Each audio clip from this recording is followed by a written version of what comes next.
जी अस्सलाम वालेकुम, कैसे हैं आप सब। मैं आप सबकी डाइटिशियन से स्किन। आज का जो है वो हमारा 11th लेक्चर है बेसिक टिश्यूज के बारे में। बेसिक टिश्यूज को देखेंगे, उसकी टाइप्स बेसिकली देखेंगे और उसको फिर हम आगे से आइडेंटिफाई करेंगे कि किस तरह से जो है वो वर्कआउट कर रहे हैं टिश्यूज।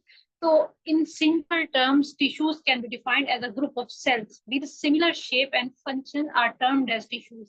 देखें, हमने पहले बात की थी सेल्स की कि हमारी बॉडी मिलियन ट्रिलियन सेल्स से मिलके बनी है। जब सेल्स मिल जाएंगे तो वो टिश्यू के फॉर्म इख्तियार कर लेंगे। They form a cellular organizational level intermediate between the cells and organ system. Organs are then created. Organs बाद में create होंगे, are then created by combining the functional group of tissues. The study of tissue, tissue की study जो लोग करते हैं उनको histology बोला जाता है, ये फील्ड को specially. And study of disease related to tissue is known as a histopathology. ठीक है, अगर किसी डिजीज के टिश्यू को डिस्कस कर रहे हैं तो हिस्टोपैथोलॉजी, और अगर सिंपल टिश्यू को डिस्कस कर रहे हैं तो हिस्टोलॉजी का नाम दिया गया है। ठीक है, अब हम टाइप्स की बात करते हैं। देखिए, पहले हमारी सेल्स बनते हैं, फिर टिश्यूज बनते हैं, फिर ऑर्गन, फिर एक ऑर्गेनिज्म डेवलप होता है बेसिकली। ठीक है, तो टाइप्स ऑफ टिश्यूज की हम बात करें, 4 टाइप्स हैं टिश्यूज की। जैसा कि epithelial tissue, epithelial like skin के ऊपर।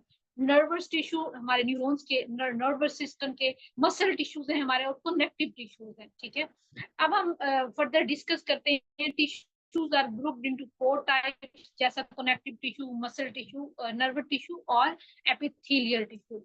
तो एक बात बताइए कि the collection of tissues are joined in structural unit.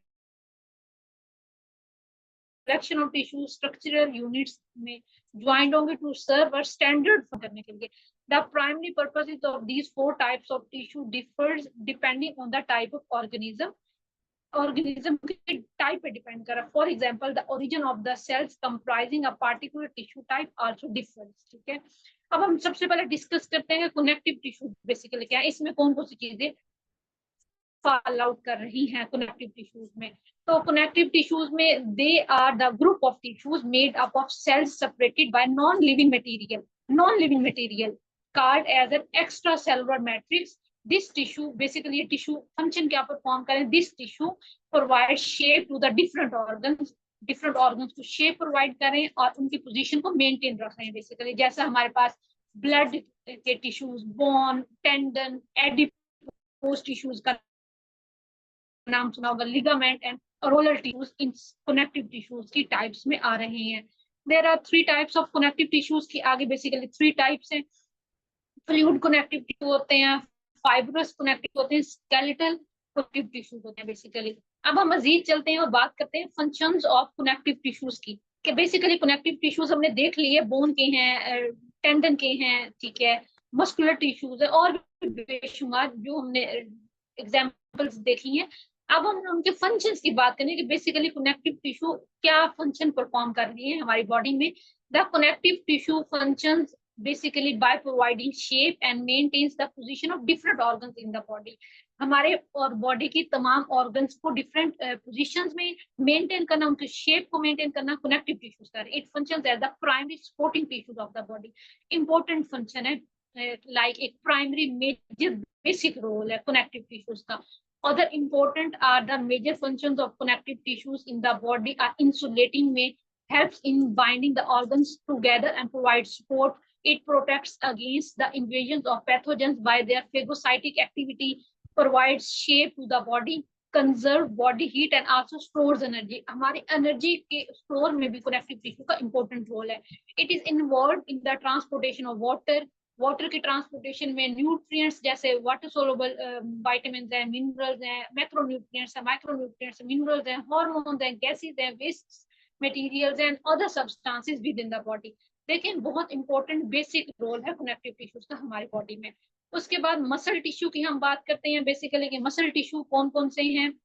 Muscle tissue, अब हम सेकंड डिस्कस कर रहे हैं बेसिक टिश्यूज की, कि मसल टिश्यू क्या अपना इंपॉर्टेंट रोल प्ले कर रही हैं। They are involved in producing force and generating motion either for the locomotion और for other body movements with internal organ, external organs नहीं। इंटरनल ऑर्गन्स में जो फंक्शन हो रहे हैं वो मसल टिश्यू मेंटेन रख रहे हैं। There are 3 types of muscle tissues. Skeletal muscles होते हैं, कार्डिक मसल्स होते हैं जो हमारे हार्ट पे प्रेजेंट होते हैं, स्केलेटल मसल जो हमारे बोन्स में प्रेजेंट होते हैं, और विसरल और स्मूथ मसल है, ये बेसिकली हमारे ऑर्गन्स की इनर वॉल को बोला जाता है। अब इसके फंक्शंस की हम बात कर लेते हैं। Functions of muscle tissue, muscle tissues are associated with their movements, like जैसे इंक्लूडिंग वॉकिंग है, रनिंग है, लिफ्टिंग है, क्लिंग है, पिकिंग एंड ड्रॉपिंग ऑब्जेक्ट्स। इन सब चीजों में इंपॉर्टेंट रोल है हमारे मसल टिश्यूज का। The other major functions of muscle tissue in the body, बहुत बेसिक और बहुत इजी लेक्चर है ये वाला, जो अब तक जितना हमने पढ़ा उनमें सबसे इजी लेक्चर ये वाला लग रहा है मुझे खुद भी। ठीक है, तो खैर फंक्शंस ऑफ मसल टिश्यू में फंक्शंस की हम बात करते हैं कि helps in maintaining an erect position और पोस्चर को मेंटेन रखने के लिए, helps in the construction of organ and blood vessels को मेंटेन रखने के लिए, involve in body both voluntary and involuntary movements को कंट्रोल रखने के लिए भी मसल टिश्यू का बहुत इंपॉर्टेंट रोल है। इन्वॉल्व इन पंपिंग ब्लड, हमारे ब्लड को पंप करने में, regulating the flow of blood, arteries में जो ब्लड फ्लो हो रहा है उसको कंट्रोल करने के लिए भी मसल टिश्यू का इंपॉर्टेंट रोल है। उसके बाद कंट्रोल रिस्पायरेशन प्रोसीजर को by automatically during driving the movement of air both into and out of our body. इन सब में जो है वो मसल टिश्यू का बहुत इंपॉर्टेंट रोल है। अब हम तीसरी टाइप देख रहे हैं नर्वस टिश्यू। नर्वस टिश्यू क्या इंपॉर्टेंट रोल प्ले करने, इसको हम डिस्कस करेंगे। नर्वस टिश्यू में basically they are the main tissue components of the brain and spinal cord. Brain और स्पाइनल कॉर्ड में हमारे नर्वस टिश्यू का बहुत इंपॉर्टेंट रोल है in the central nervous system, while in the peripheral nervous system the neural tissue forms the cranial nerves and spinal nerves जो हमारी body में होती है, उन सब में नर्वस टिश्यू का इंपॉर्टेंट रोल है। नाम से ही पता चल रहा है। फंक्शंस क्या है, फंक्शंस को देख लेते हैं। The nervous tissue forms the communication network of the nervous system and is important for information processing में important role है। The other major functions of nervous tissue in the body responds to stimuli, stimulates and transmits information within the body। Major role important role play कर रहे हैं हमारे emotions में, memory में, reasoning में। Nervous tissue का important role है। Maintain stability and creates environment of the creates an awareness of the environment. Environment से रेलिवेंट अवेयरनेस, स्टेबिलिटी से रेलिवेंट अवेयरनेस जो है वो नर्वस टिश्यू में प्रोवाइड आउट कर रहे हैं। Nervous tissue involve in controlling and coordinating many metabolic activities में भी नर्वस टिश्यू का इंपॉर्टेंट रोल है। ठीक है, अब हम फोर्थ टाइप डिस्कस करेंगे, उसमें एपिथेलियल। एपिथेलियल नाम से पता चल रहा है कि हमारे जितने स्किन वाले टिश्यूज हैं उन सब में जो है एपिथेलियल टिश्यूज का इंपॉर्टेंट रोल है। They are formed by cells which cover the external parts of the body. पहले हमने इंटरनल ऑर्गन्स की बात की थी, अब हम एक्सटर्नल ऑर्गन्स की बात करें। And lines the organ surfaces such as the surface of the skin, reproductive tract में, एयरवेज में, लंग्स में, and the inner lining of the digestive tract. Even के हमारी इनर लाइनिंग जो डाइजेस्टिव ट्रैक की है उसमें भी एपिथेलियल टिश्यू का इंपॉर्टेंट रोल है। Functions of epithelial tissue, this tissue performs a wide variety of functions, जैसा कि play a major role in sensory reception में, एक्सक्रीशन में, फिल्ट्रेशन में। हमें पता है फिल्ट्रेशन किडनी का इंपॉर्टेंट रोल है, excretion and other metabolic activities में। Provide mechanical strength and resistance to the underlying cells and tissues। हम मैकेनिकल स्ट्रेंथ प्रोवाइड करने के लिए हमारे सेल्स और टिश्यूज को इंपॉर्टेंट रोल है एपिथेलियल टिश्यू का। It is involve in the movement of materials, जैसा कि फिल्ट्रेशन, डिफ्यूजन एंड सक्रीशन में। प्रोटेक्ट्स द इंटरनल ऑर्गन्स, जैसा कि हमारे पास टॉक्सिन्स जो बॉडी से आ रहे हैं, जैसे कोई फिजिकल ट्रॉमा है, रेडिएशन है, उन सब में जो है रेडिएशन, जैसे कीमो में रेडिएशन वगैरह होती है, आई मीन टू से जैसे कैंसर के पेशेंट्स में, उन सब में एपिथेलियल टिश्यूज का बहुत इंपॉर्टेंट रोल है। Epithelial tissues are also involve in secreting hormones, enzymes, mucus and other products from ducts and transporting it to the circulatory system. अब हमारे पास ब्लड टिश्यूज हैं। ब्लड टिश्यूज की हम बात करते हैं। Blood is one of the connective tissues. As a connective tissue, it consists of cells and cell fragments. Basically, ये cells और cell fragments formed elements भी बोला जाता है। Suspended in an intracellular matrix, blood is the only liquid tissue in the body.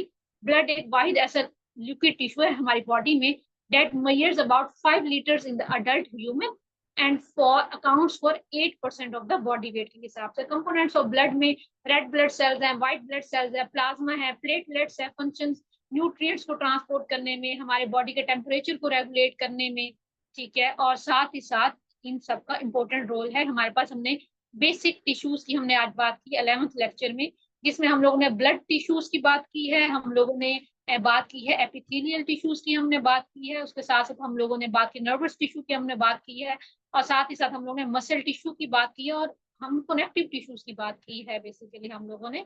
आज के हमारे 11th lecture में इंशाल्लाह हम जो 12th लेक्चर लाइक आपके साथ शेयर करेंगे या हम स्टडी करेंगे, उसमें हम लोगों ने बेसिकली अब हमने सेल्स टिश्यूज को हमने डीपली डिस्कस कर लिया है। अब हम लोगों ने सर्कुलेटरी सिस्टम को लेकर चलना है नेक्स्ट। सर्कुलेटरी सिस्टम क्या है, क्या रोल प्ले करे, उन सबको इंशाल्लाह हम लोग अपने न्यू लेक्चर में डिस्कस करेंगे। ठीक है, तो आपका कोई क्वेश्चन है, कोई क्यूरी है about assignments, about lecture, about session, what ever, आप जो है वो इनबॉक्स कर सकते हैं और कमेंट भी कर सकते हैं, और कंसर्न डिपार्टमेंट से आप कंसर्न भी कर सकते हैं, ताकि आपके जो क्वेश्चन सेशंस का जो है वो आप तक पहुंचाया जाए। ठीक है, और अपनी असाइनमेंट्स जो है वो टाइमली सबमिट करवा दीजिएगा। थैंक्स, अपना बहुत सा ख्याल रखें। इंशाल्लाह न्यू सेशन में जो है वो फिर मुलाकात होगी न्यू टॉपिक के साथ। अल्लाह हाफिज।